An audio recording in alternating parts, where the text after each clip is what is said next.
बिस्मिल्लाहिर्रहमानिर्रहीम। Today's topic of discussion is innate immunity. तो previous videos के अंदर हमने ओवरव्यू ऑफ इम्यूनिटी को कवर कर लिया था। तो इस वीडियो के अंदर हम इन्नेट इम्यूनिटी को पढ़ने वाले हैं। इन्नेट इम्यून सिस्टम या इन्नेट इम्यूनिटी वो इम्यूनिटी है जिसको एंटीजन के एक्सपोजर की कोई ज़रूरत नहीं पड़ती, हमारे पहले से जीन के अंदर इनकोड होती है। अब इन्नेट इम्यून सिस्टम के अंदर या इन्नेट इम्यूनिटी के अंदर फर्स्ट लाइन ऑफ डिफेंस और सेकेंड लाइन ऑफ डिफेंस दोनों आ जाते हैं। इसके अंदर क्या आ जाती है, इसमें असल में होता है क्या, इसमें फिजिकल बैरियर्स होते हैं, सेल्स होते हैं और सर्कुलेटिंग फैक्टर्स होते हैं जो हमेशा एक्टिव होते हैं और किसी भी माइक्रोब को तोड़ने फोड़ने के लिए इंपॉर्टेंट होते हैं। ठीक हो गया, मतलब 24 घंटे एक्टिव होते हैं, इनको एंटीजन के एक्सपोजर की कोई ज़रूरत नहीं पड़ती, जबकि एंटीजन के एक्सपोजर की अडाप्टिव इम्यून सिस्टम को ज़रूरत पड़ती है, उनकी एक्टिवेशन ही एंटीजन की वजह से होती है। अब यहाँ पे सबसे पहला जो फर्स्ट लाइन ऑफ डिफेंस है ये बैरियर होता है। क्या होते हैं? बैरियर्स होते हैं। ठीक हो गया, तो जो इंपॉर्टेंट कंपोनेंट होता है जो फर्स्ट लाइन ऑफ डिफेंस है उसमें एक बैरियर्स होते हैं और ये बैरियर स्किन और म्यूकस मेम्ब्रेन भी बनाती हैं। आपको पता है कि जो एपिथेलियम होती है स्किन की और रिस्पिरेटरी ट्रैक की, जीआईटी की, जेनिटो यूरिनरी ट्रैक की, ये क्या बनाती है? फर्स्ट लाइन ऑफ डिफेंस बनाती होती है। अब इस एपिथेलियम के अंदर जो मैकेनिकल बैरियर, केमिकल बैरियर और बायोलॉजिकल बैरियर, ये तीनों आ जाते हैं। इन बैरियर का मिशन क्या है? इन बैरियर का मिशन ये होता है कि जो आउटसाइड वर्ल्ड है उसको सेपरेट करना हमारी बॉडी के टिश्यू से, होस्ट के टिश्यू से। तो जो फिजिकल बैरियर्स होते हैं, ठीक हो गया, जो epithelium covering the skin, respiratory track, gastrointestinal track, genito urinary track, इसके ऊपर से बनती है। तो इसमें 3 बैरियर्स आते हैं, एक है मैकेनिकल बैरियर, दूसरा केमिकल बैरियर, तीसरा बायोलॉजिकल बैरियर। जो मैकेनिकल बैरियर है, ठीक है, सबसे पहले इसको स्टार्ट करते हैं। जो मैकेनिकल बैरियर है सबसे आउटर मोस्ट लेयर होती है, यानी जो आउटर मोस्ट लेयर होती है बैरियर की वो किससे बनती है? एपिथेलियल सेल से बनती है। जो एपिथेलियल सेल्स होती है वो आपस में जुड़े हुए होते हैं टाइट जंक्शन से। अब जो स्किन की जो एपिडर्मिस होती है, ठीक है, स्किन की जो एपिडर्मिस में केराटिनाइज स्क्वेमस लेयर्स की होती है, ठीक है, स्क्वेमस सेल्स होती है, इनकी लेयर होती है और वो कंटिन्यूसली उनकी शेडिंग होती रहती है। उनकी शेडिंग की वजह से किसी भी माइक्रो ऑर्गेनिज्म को ग्रो नहीं करने देती। फॉर एग्जांपल अगर आप यहाँ पे देखो तो स्किन के अंदर जो मैकेनिकल बैरियर है कौन बनाती है? केराटिनाइज स्क्वेमस एपिडर्मल सेल्स। और ये केराटिनाइज स्क्वेमस एपिडर्मल सेल्स बार बार शेडिंग होती रहती है। इस प्रोसेस को बोलते हैं डिस्क्वेमेशन। क्या बोलते हैं? डिस्क्वेमेशन। तो ये जो मैकेनिकल बैरियर इन एपिथेलियल सेल की वजह से, इसके साथ साथ जो स्वेट की सिक्रेशन है, इनका मेन फंक्शन क्या होगा? ये दोनों मिलकर क्या करती है? ये दोनों मिलकर जो माइक्रो ऑर्गेनिज्म को इन्वेड नहीं करने देती। इसके साथ साथ जो नॉन स्किन बैरियर्स होती है, नॉन स्किन बैरियर के ऊपर आपको म्यूकस मेम्ब्रेन देखने को मिलती है, ठीक है, बाहर आपको स्किन और अंदर क्या देखने को मिलती है? म्यूकस मेम्ब्रेन देखने को मिलती है। अब ये म्यूकस मेम्ब्रेन कोट होती है म्यूसिन से होती है और ये म्यूसिन आपको जीआईटी, जेनिटो यूरिनरी ट्रैक में देखने को मिलता है, रिस्पिरेटरी ट्रैक में भी देखने को मिलता है। तो ये म्यूसिन से कोड होता है। म्यूसिन होता है क्या? म्यूसिन एक ग्लाइकोप्रोटीन का एक मिक्सचर होता है, ग्लाइकोप्रोटीन्स होती है जो कि हमारे एपिथेलियल सेल से प्रोड्यूस होते हैं। वो एपिथेलियल सेल जो जीआईटी की लाइनिंग बना रहे हैं रिस्पिरेटरी ट्रैक की और जेनिटो यूरिनरी ट्रैक की, तो ये एपिथेलियल सेल्स म्यूसिन प्रोड्यूस करते हैं और ये म्यूसिन क्या करता है? वाटर को ट्रैप करने के बाद म्यूकस बन जाता है, ठीक है।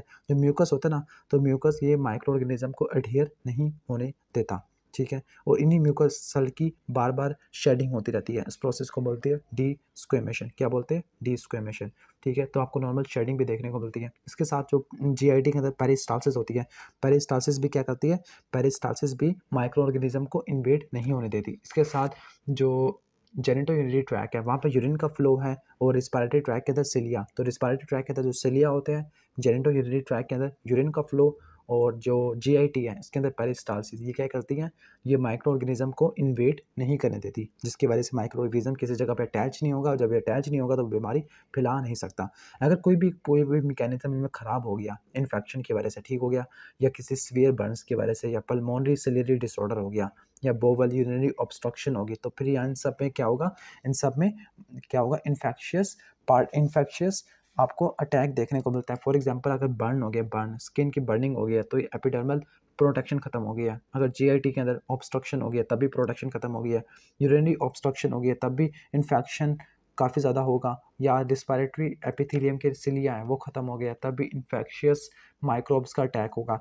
तो ये होगा मैकेनिकल बैरियर। तो अपने मैकेनिकल बैरियर स्किन में आपने देख लिया। अब इसके बाद है केमिकल बैरियर। केमिकल बैरियर में क्या क्या होते हैं? कुछ स्किन के जो एपिथेलियल सेल्स होते हैं कुछ केमिकल्स प्रोड्यूस करते हैं, कुछ प्रोटीन प्रोड्यूस करते हैं जो माइक्रो ऑर्गेनिज्म को अटैच या ग्रो नहीं करने देती। फॉर एग्जांपल स्किन के अंदर फैटी एसिड होते हैं और स्किन के अंदर और जो दूसरी स्टोमक के अंदर कुछ और दूसरी प्रोटीन्स भी होती है जो डिफेंसिन्स होती है, जो एंटी माइक्रोबियल पेप्टाइड्स होती है, डिफेंसिन, कैथिलिसिडिन या एंटी माइक्रोबियल पेप्टाइड्स होती है। ठीक है। स्टोमक के अंदर हाइड्रोक्लोरिक एसिड होता है जो कि बैक्टीरिया को किल कर देता है। सलाइवा के अंदर और टीयर के अंदर लाइसोजाइम होता है जो कि बैक्टीरियल सेल वाल पेप्टिडोग्लाइकन के अंदर होल प्रोड्यूस कर देता है, जिसकी वजह से ऑस्मोटिक डेथ हो जाती है। एंटी माइक्रोबियल पेप्टाइड डिफेंसिन कैथेलिसिडिन दोनों से प्रोड्यूस होती है, चाहे वो स्किन हो चाहे वो म्यूकस मेम्ब्रेन हो। तो स्टोमक के अंदर आपने देख लिया, स्टोमक के अंदर आपने गैस्ट्रिक एसिड देख लिया। जेनिटोयूरिनरी ट्रैक्ट में लो पीएच होती है, स्पेसिफिकली विजाइना के अंदर, ठीक है। विजाइना के अंदर काफ़ी ज़्यादा लो पीएच होती है लैक्टोबैसिलस की वजह से, जिसकी वजह से ग्रो नहीं कर पाते। लंग्स के अंदर आपको सरफेक्टेंट प्रोटीन देखने को मिलती है। ये सरफेक्टेंट प्रोटीन करती क्या है, माइक्रोब्स के साथ बाइंड कर लेती है और इनकी फैगोसाइटोसिस को बढ़ा देती है, मतलब ये ऑप्सोनाइजेशन करवा देती है, ठीक हो गया। तो इस तरह से काम करते हैं केमिकल बैरियर। तो केमिकल बैरियर के अंदर फैटी एसिड आ गया, स्किन में डिफेंसिन है, जीआईटी के अंदर भी डिफेंसिन है, लाइसोजाइम टीयर के अंदर, सलाइवा के अंदर आयरन बाइंडिंग प्रोटीन जिसको आप कह सकते हो ट्रांसफेरिन और लैक्टोफेरिन होती है, गैस्ट्रिक एसिड है और डाइजेस्टिव एंजाइम है। जेनिटोयूरिनरी ट्रैक्ट के अंदर लो पीएच होती है, सरफेक्टेंट प्रोटीन होती है रिस्पिरेटरी सिस्टम के अंदर। इसके बाद जो तीसरा बैरियर है वो है बायोलॉजिकल बैरियर। बायोलॉजिकल बैरियर, अब बायोलॉजिकल बैरियर होता क्या है, इस बायोलॉजिकल बैरियर में दो टाइप की चीज़ें आ रही है। पहला है हमारा नेचुरल फ्लोरा। क्या होता है हमारा नेचुरल फ्लोरा होता है, ठीक है। जो नेचुरल फ्लोरा होता है इसमें हमारे हार्मलेस कोमेंसुअल माइक्रो ऑर्गेनिज्म होते हैं जिनको बोलते हैं माइक्रोबायोम, जो स्पेसिफिक एरिया को ऑक्युपाई कर लेते हैं। अब इसमें बैक्टीरिया, फंजाई, प्रोटोजोआ, यहाँ तक कि कुछ माइट्स भी होती है जो ऑक्युपाई कर लेती है। अब इनका फंक्शन क्या होता है, अब ये करती क्या है, ये पैथोजन के रिसेप्टर को ऑक्युपाई कर देती है, जिसकी वजह से पैथोजन उस जगह पे ग्रो नहीं कर पाते। अगर हम कोई एंटीबायोटिक यूज़ करते हैं जिसकी वजह से हमारा नॉर्मल फ्लोरा डिस्ट्रॉय हो जाए तो पैथोजन को रास्ता मिल जाता है, तो वो रिसेप्टर पे बाइंड कर सकता होता है, क्योंकि हमारा नॉर्मल फ्लोरा मर गया तो फिर रिसेप्टर अनऑक्युपाइड हो जाएगा, जिसकी वजह से क्या होगा, पैथोजन आराम से बाइंड कर सकते हैं। इसके साथ जो इम्यूनोग्लोबुलिन्स होती है आईजीजी, जो कि सिक्रेटरी एपिथेलियम से प्रोड्यूस होती है, सिक्रेटरी म्यूकोजल सेल से प्रोड्यूस होती है, जो कि बैक्टीरिया, वायरसेस और टॉक्सिन को बाइंड कर देती है, जिसकी वजह से वो एडहियर नहीं कर पाता, ठीक हो गया, एडहियर नहीं कर पाता। तो बायोलॉजिकल कंट्रोल के अंदर या बायोलॉजिकल बैरियर के अंदर स्किन का फ्लोरा का, स्किन के ऊपर गट में गट का फ्लोरा, जेनिटोयूरिनरी ट्रैक्ट के अंदर वजाइनल फ्लोरा और रिस्पिरेटरी सिस्टम के अंदर नोज, माउथ, फेरेंजियल फ्लोरा। और जहाँ जहाँ पे सिक्रेशन होगी वहाँ पर आईजीए वो आएगी, ठीक है। उसके साथ साथ आईजीजी भी आती है जो कि बैरियर प्रोवाइड करती है। तो 3 टाइप के बैरियर आपने देख लिया, मैकेनिकल, केमिकल और बायोलॉजिकल बैरियर, और ये आते हैं फर्स्ट लाइन ऑफ डिफेंस के अंदर। जो सेकंड लाइन ऑफ डिफेंस है इसमें फैगोसाइट्स और दूसरे माइलॉइड सेल्स आते हैं, तो ठीक हो गया। अगर फर्स्ट लाइन ऑफ डिफेंस या बैरियर ब्रीच हो गया तो फिर क्या आएगा, सेकंड लाइन ऑफ डिफेंस आएगा जिसके अंदर फैगोसाइट्स होते हैं। फैगोसाइट एक ग्रीक ज़बान का वर्ड है जिसका मतलब है किसी भी फॉरेन पार्टिकल को ईट कर लेना, इनगल्फ कर लेना, ठीक हो गया। जो इनेट इम्यून सिस्टम के सेल है, ना सिर्फ इनगल्फ के अलावा बल्कि ये क्या करते हैं, ये हमारी ये डिटेक्ट करते हैं कि हमारी बॉडी के सेल नहीं है, फॉरेन पार्टिकल को डिटेक्ट करते हैं, इसके साथ साथ डैमेज टिश्यू को क्लियर भी करते हैं और रिपेयर के अंदर भी पार्टिसिपेट करते होते हैं। अब फैगोसाइटिक सेल कौन कौन से होते हैं, मैक्रोफेजेस हैं जो कि नॉर्मल टिश्यू के अंदर पड़े हुए होते हैं। इसके बाद जो न्यूट्रोफिल्स होते हैं, ठीक है, जो कि डैमेज टिश्यू में माइग्रेट करते होते हैं। जो मैक्रोफेजेस होते हैं ना, सबसे पहला इनकाउंटर प्रोवाइड करते हैं क्योंकि टिश्यू के अंदर मौजूद है ना। न्यूट्रोफिल उस डैमेज टिश्यू में आएगी और इन्फ्लेमेशन में इंपॉर्टेंट होगी। डेंड्रिटिक सेल क्या होगी, एंटीजन प्रेजेंटिंग सेल है, मतलब ये माइक्रोब को लेके किसी लिम्फोइड टिश्यू के पास चले जाएगी, लिम्फ नोड या स्प्लीन के पास, जहाँ पे अडैप्टिव इम्यून सिस्टम को एक्टिवेट कर सकते हैं। तो चौथा सेल है फैगोसाइटिक, वो है मोनोसाइट। तो मोनोसाइट ये भी ब्लड के अंदर होती है, लेकिन ये टिश्यू में जाने के बाद मैक्रोफेजेस हो जाती है, ठीक है, मैक्रोफेजेस बन जाते हैं। जो फैगोसाइट होते हैं जो कि इनेट इम्यून सिस्टम के अंदर आती है, तो उनको क्या बोलते हैं, माइलॉइड, क्योंकि बोन मैरो के अंदर माइलॉइड प्रोजेनिटर स्टेम सेल से बनते होते हैं। तो अगर आप डायग्राम में देखो तो आपको नजर आएगा मल्टीपोटेंट मेटापोइटिक स्टेम सेल। तो यहाँ पे जो होता है ना माइलॉइड प्रोजेनिटर, उससे से बनते होती है, that is why they are called myeloid cell. दूसरे होते हैं लिम्फोइड प्रोजेनिटर जिससे बनती है लिम्फोसाइट, जो कि अडैप्टिव के अंदर आती है। और माइलॉइड वाले कहाँ पे आते हैं, माइलॉइड वाले हमारे इनेट के अंदर आते हैं। इसके बाद है हम देख लेते हैं origin of myeloid nucleate cell.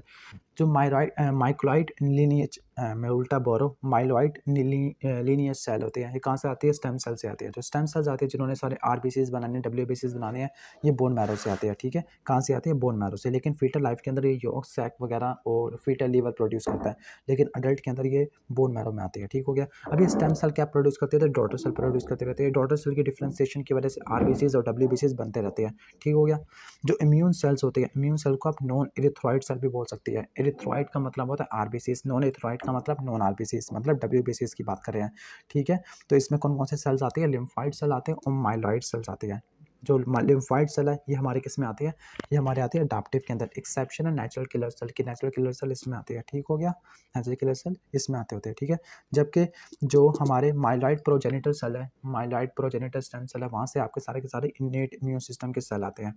इसके बाद नेक्स्ट हम देख लेते हैं पैटर्न रिकॉग्निशन रिसेप्टर। आपको बताया था कि जो इनेट इम्यून सिस्टम होता है किसी स्पेशलाइज रिसेप्टर के जरिए काम करता होता है। स्पेशलाइज वैसे कह नहीं सकते, जनरल रिसेप्टर जिनको बोलते हैं पैटर्न रिकॉग्निशन रिसेप्टर। और पैटर्न रिकॉग्निशन रिसेप्टर जिस चीज़ को सेंस करते होते हैं, जिस कॉमन मॉलिक्यूलर पैटर्न को सेंस करते हैं, उसको बोलते हैं पैथोजन एसोसिएटेड मॉलिक्यूलर पैटर्न। मतलब सबसे पहले अगर इनेट इम्यून सिस्टम ने काम करना तो पहले वो रिकॉग्नाइज करेगा कि ये जो चीज़ है बाहर की है या अंदरूनी है। पहले वो फॉरेन मटीरियल को रिकॉग्नाइज करेगा। फॉरेन मटीरियल को रिकॉग्नाइज करने के बाद पहले इसने रिकॉग्नाइज कर लिया हाँ ये हमारी बॉडी का नहीं है बल्कि बाहर का है, तो इसके बाद क्या करेगा, रिकॉग्नाइज करने के लिए जो इनेट इम्यून सिस्टम होते हैं वो क्या करते हैं, कुछ कार्बोहाइड्रेट या लिपिड्स होते हैं उसको सेंस करते होते हैं। और ये काफ़ी ज़्यादा कॉमन पैटर्न होता है जिसको बोलते हैं पैथोजन एसोसिएटेड मॉलिक्यूलर पैटर्न, जो कि माइक्रोब्स के ऊपर पड़ा हुआ होता है लेकिन हमारे ह्यूमन सेल के ऊपर मौजूद नहीं होता, ठीक है। अब वो कहते हैं कि जो पैटर्न रिकॉग्निशन रिसेप्टर्स होते हैं ये 2 क्लासेस के होते हैं। तो वैसे तो होते टोटल 4 हैं, 4 मेन रिसेप्टर्स होते हैं। Toll like receptor, C type lectin receptor. जो टोल लाइक रिसेप्टर और सी टाइप लैक्टिन रिसेप्टर होते हैं उन्हें माइक्रोब्स को रिकॉग्नाइज करना है। स्पेसिफिकली वो माइक्रोब्स जो सेल के बाहर होते हैं या फिर सेल की वेजिकल के अंदर मौजूद होते हैं उनको करना होता है।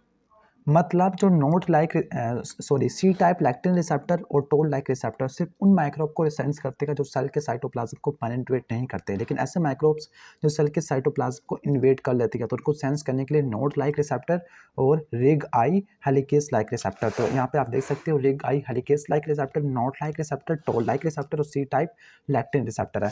अगर आप यहाँ से इस टेबल से देखो तो यहाँ पर जो एक्स्ट्रा सेलुलर और इंट्रा सेलुलर, एक्स्ट्रा सेलुलर का मतलब सेल के बाहर पड़े हुए होते हैं, ठीक है, जो सेल की यानी जो आगे जो एक्स्ट्रा सेलुलर को सेंस करेंगे माइक्रोब जो सेल के बाहर पड़े हुए हैं। इंट्रा सेलुलर का मतलब जो सेल के साइटोप्लाज्म को वाले को सेंस करेंगे, नोड लाइक रिसेप्टर और RIG I helicase like receptor. अब यहाँ पर आप देख सकते हो कि यहाँ पर एक्टिवेटिंग माइक्रोबियल लिगेंड है, वो तो हम इसके रिस्पेक्टिव पैराग्राफ के अंदर हम देख लेंगे। इन सब में से जो सबसे इंपॉर्टेंट रिसेप्टर होता है वो होता है टोल लाइक रिसेप्टर। ये असल में 10 रिसेप्टर की फैमिली होती है जो कि एपिथेलियल सेल या इनेट इम्यून सिस्टम के सेल जस्ट लाइक मैक्रोफेजेस या डेंड्रिटिक सेल इनके ऊपर पड़ी हुई होती है। अब इनका मेन फंक्शन क्या होता है, इनका मेन फंक्शन यह होता है कि जो माइक्रोब्स के ऊपर जो कुछ लगी होती है सेल मेम्ब्रेन कंपोनेंट, जो सेल वाल होता है, सेल वाल, सेल मेम्ब्रेन ही सेल वाल, पेप्टिडोग्लाइकिन हो गया या कोई आउटर मेम्ब्रेन में एंडोटॉक्सिन लगा हुआ है, उसको सेंस करना। उसको सेंस करने के बाद कुछ ट्रांसक्रिप्शन फैक्टर एक्टिवेट होती है जो कि साइटोकाइन या सेल सरफेस मॉलिक्यूल की सिंथेसिस को बढ़ा देते हैं। अगर इन रिसेप्टर की चीज में म्यूटेशन आ जाए और ये रिसेप्टर फंक्शन करना छोड़ दे तो फिर क्या होगा, बहुत सारी इन्फेक्शन होना शुरू हो जाएगी, ठीक है। तो ये काफ़ी ज़्यादा इंपॉर्टेंट होती है इनेट इम्यून सिस्टम के। तो इनके जीन में म्यूटेशन नहीं होने चाहिए, वरना इनके जीन में म्यूटेशन होगी तो आपको मल्टीपल रिपीटेटिव इन्फेक्शन का सामना करना पड़ जाएगा, ठीक हो गया। तो हमने अभी तक यहाँ तक कवर कर लिया है टोल लाइक रिसेप्टर से पहले। तो ये पार्ट 1 हो गया चैप्टर नंबर 58 इनेट इम्यूनिटी का। तो अगर आपको ये वीडियो अच्छी लगी हो तो उसको लाइक करना और प्रीवियस वीडियो को भी देख लेना अगर आपने नहीं देखी तो। Thanks for watching this video. अल्लाह हाफिज़।